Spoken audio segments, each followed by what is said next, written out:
Metaverse. So first off, I just need to test something, and you mentioned it, right? Is that the katana has a thinner bevel, okay, but also the blade is hardened to a higher level. And I have a suspicion about something that I want to find out. Right. Well, the reason why the bevel thing matters is because this is such a large blade compared to this that the bevel is still out of the blade. With a European medieval type of blade, the bevel isn't usually as long or as aggressive. Let's just like do a basic kind of trap.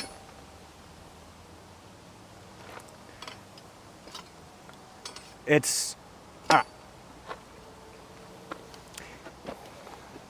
This is interesting.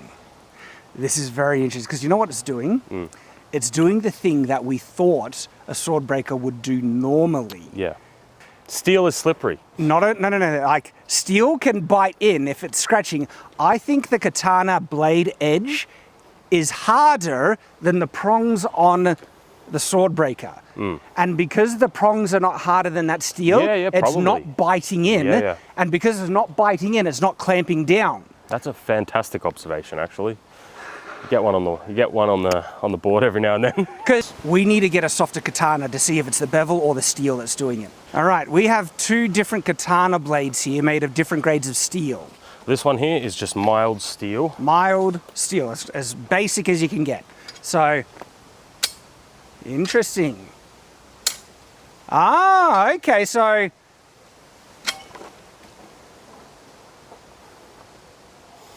that's one. That's one. So I thought it was gripping a little more, but not huge amounts.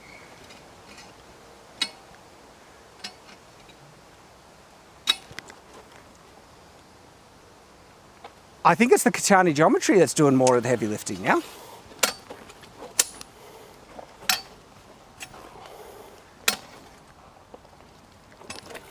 This is a much thinner blade profile. You could almost call it katana-like with the edges here. So I got nothing. Nothing. Oh, then maybe that one.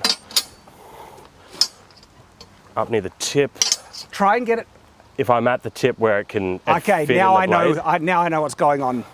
All right. If the prong can reach over a ridge, the central bevel, or the edge of the fuller of a sword, it'll clamp in and it'll lock it. Yeah. Because that's what's happening. That's what happened with, I reckon, Temu sword that we tested with.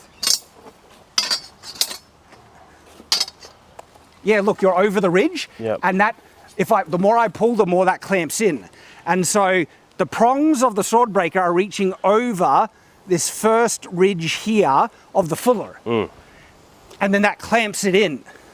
Wow. Right. So the interesting takeaway from this is not that katanas are immune to sword breakers. They are. They kind of are. They kind of are. But there are other also swords would be. There's also European swords. Because we do that, and then people take the running assumption I know. katanas just beat sword breakers. Like, no.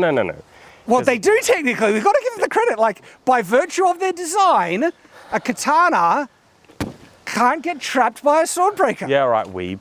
Settle down, Shad. Hey, you're the one who you're more of a weeb than me, Tyrant. I'm being honest here. I'm giving it the credit. Let's see if we can break some stuff now. Let's try and break some swords. I'm just fascinated by this more. But so yeah, again, this sword, because it has a wider blade and the bevel is, further in than the prongs of the breaker, it can't grip. Yeah. So that's the main thing that does it. Steel, pull. I don't want it because I don't have a glove on. Steel is slippery.